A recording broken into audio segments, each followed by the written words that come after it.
Another mountain lion, more iPhone 5 news, and Amazon now taxing California residents.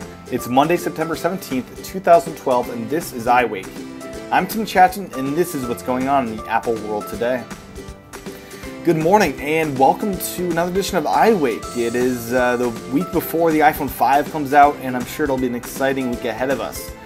Today's show is something new I'm trying. I'm trying to do a less scripted show, but still getting choice quotes and things and just going around that. So that is the format of today's show. You should not notice too much different, but I'm trying a little bit less scripted and seeing how this goes. So with that said, let's get into the first bit of news, and that is the fact that we have a new build of Mountain Lion 10.8.2, a new developer build, a new beta, 12C53. And this continues to mean that Apple is working on Mountain Lion, this version of Mountain Lion 10.8.2, and this version is the one that we are expected to see significant improvements with battery life. And what I'm hoping here is that this beta build means Apple's one step closer in getting it out the door for us consumers, and hopefully that is sometime this week. I am really anxious to get battery life improved on my MacBook Air, and hopefully this is something that happens. Also to note is something that happened with this beta build is that the MacBook Air 2010 model is now supported for the AirPlay, or not the AirPlay, but for the sleep feature, the power nap feature, I should say. So power nap is now supported on all MacBook Airs of the new generation. So 2010, 2011, 2012.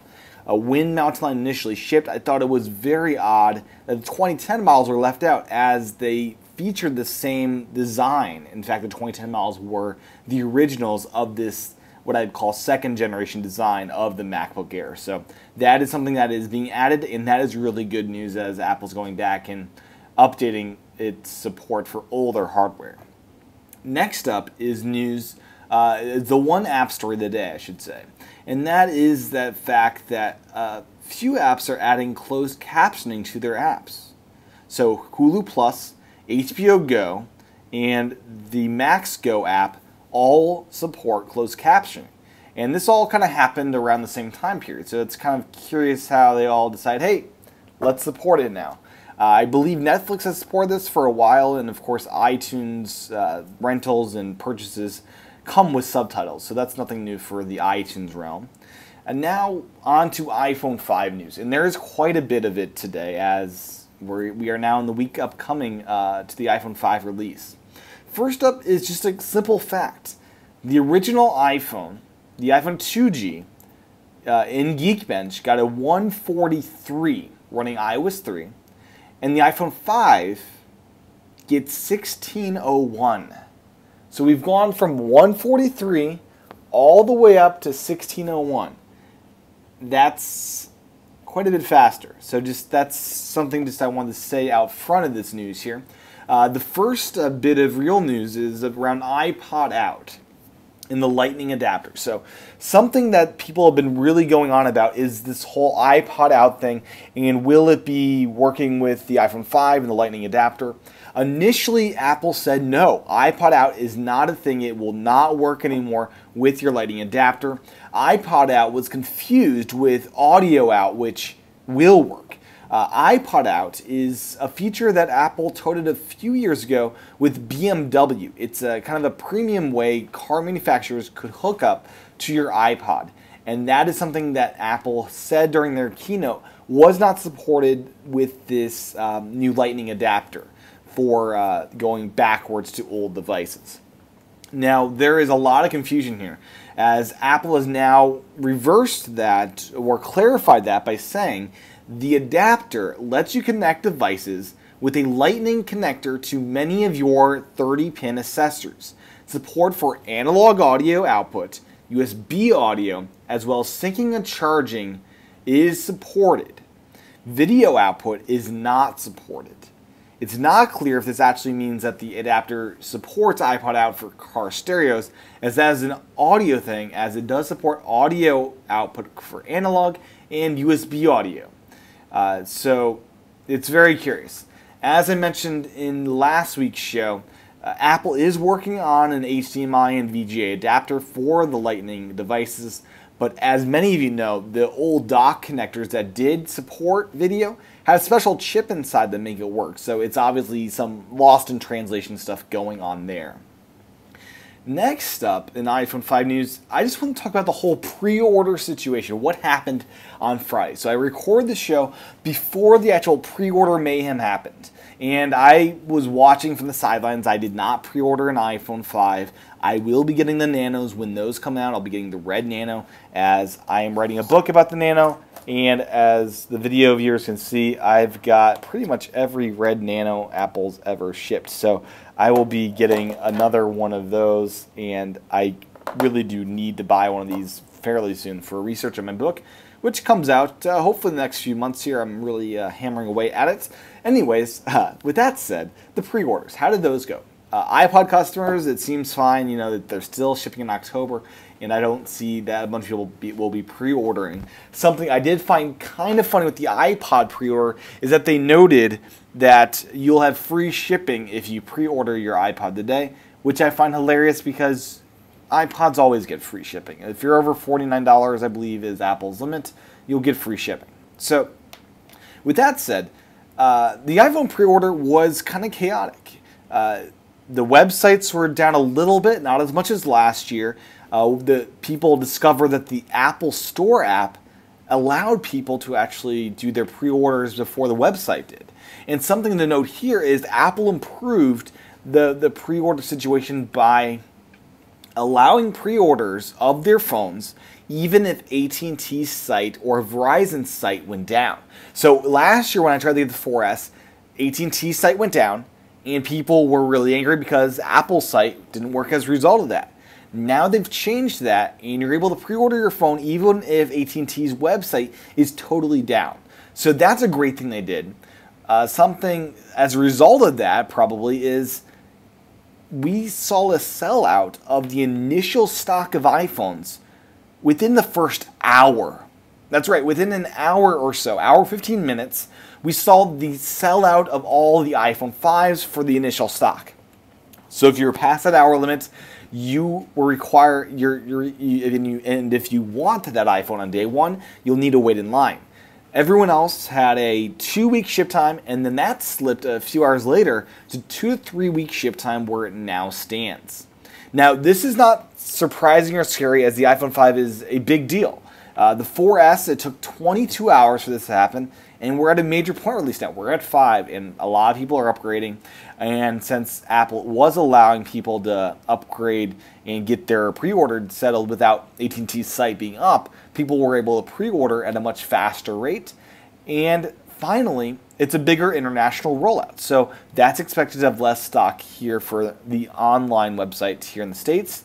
And then I guess the final thing to note here is that because Apple really does push the retail store experience, the majority of the iPhone 5 stock will be going to retail stores. That is just a point in fact that is true. So that is something to note, and that's probably why these sold out so quickly. Something that happened during this initial frenzy is that many people thought they were going to get their Lightning to 30-pin adapter for free. And I don't blame them, because the initial reading of when you got to the accessories page was this: your iPhone includes a Lightning to 30-pin adapter for connecting 30-pin accessories to devices featuring the Lightning connector. Purchase this additional adapter to have a second adapter for your home or office. So initially, that was the case. That was what was going on here, and that caused some great confusion, as that is not what Apple intended. This was a bad copyright on the website, and someone made a boo-boo. This is what Jim Dalrymple got from the Apple spokesman, Natalie Harrison. She states, the Lightning to 30-pin adapter does not come in the box with iPhone 5. It is sold separately. However, the Lightning to USB cable does come with iPhone 5 for connection to AC chargers and other devices. So that is what is actually happening. Now, with Apple miswriting this on their webpage for a few hours at least, I'd really be curious if they actually give those to customers that call up and ask for it, as that's something they expected when they ordered. It's not something they have to do, but I think something that would be nice. So that was kind of a boo-boo on Apple's fault.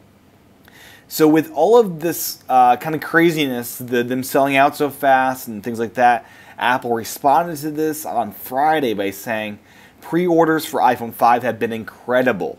We've been completely blown away by customer response. So that's Apple's response.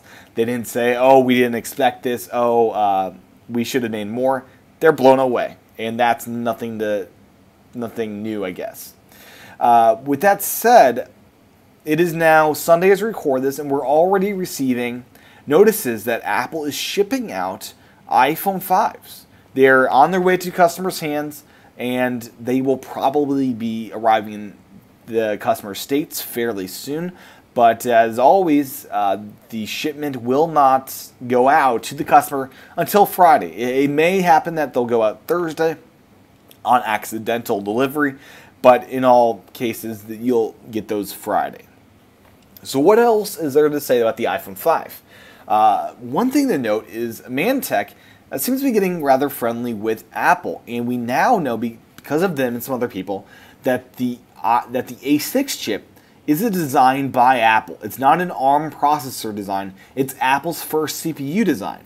It's a design that is built by Samsung still and includes 1 GB of RAM, which I believe is the highest yet. I believe the 4S still includes that 512 megabytes of RAM, so that's a substantial increase. Beyond that, we have a now estimate on pricing of parts, $168 for the parts of the iPhone 5. That doesn't include development time, building costs, and all those things that Apple has to go through. But as many people know, the iPhone is one of Apple's most profitable devices, as the phone market is quite a bit different from the iPod market, so to speak. The final thing to note is about the Nano SIM. So the Nano SIM is being included with the new iPhone 5. And the Nano SIM is smaller and thinner than the previous micro SIM that we've all had.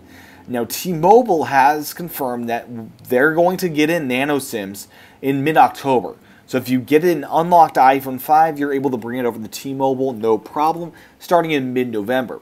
Another thing to note is the Nano SIM, since it is thinner, you won't be able to convert a micro SIM to a Nano SIM unless someone does some really magical things with their cutters.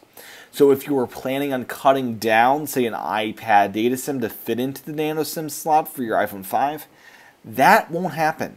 It simply won't happen. So you will need to wait until the iPad mini with 3G or LTE comes out, or the iPad 4 with LTE or 3G comes out, as those will most likely have Nano SIMs, and that's kind of the situation you're in.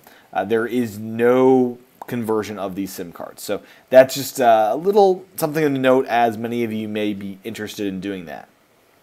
Closing out the show today are two more stories. First up is Amazon taxing Californians. So starting September 15th, which was Saturday, Amazon was required to start having to give California customers sales tax. So if you live in California, that's now a thing, and I'm sorry, but that's just the current situation. And finally today is Fox's co-chairman, Tom Rothman, stepping down as co-chairman. According to the LA Times, Fox Filmed Entertainment co-chairman Tom Rothman, who has led the News Corp-owned studio together with partner Jim Giannopoulos since 2000, is leaving his post on January 1st. The unexpected move ends long and largely successful run atop the studio for Rothman, who first came to Fox in 1994 when he founded the specialty label Fox Searchlight Pictures. He previously worked as president of the independent studio Samuel Goldwyn Pictures. With Rothman's exit, Giannopoulos, or however you pronounce his name, will become the sole chairman of Fox. So, yeah, hopefully Fox improves as a result of this, having one head lead the company. I'm not so sure they will. They've had a mixed bag in the digital realm, having great stuff with the Prometheus and not so great stuff with their TV shows and that whole situation. A little update there is Fox has returned their TV shows to iTunes, and that little hissy fit is now over. So with that said, thank you for watching this show, and thank you for staying tuned. And that's what's going on in the Apple world today, as I like to say. You can find the show notes over at iWakePodcast.com. I also do videos, as you may know, over at youtube.com/TCHATEN. That's where you can watch iWake as a video podcast, as well as all of my stop motion animation videos and many, many more. Finally, if you'd like access to the script as well as bonus content, head on over to iWakePodcast.com/again. That's iWakePodcast.com/again. Thanks for watching or listening. I will talk to everyone again tomorrow. Have a great day. Aloha.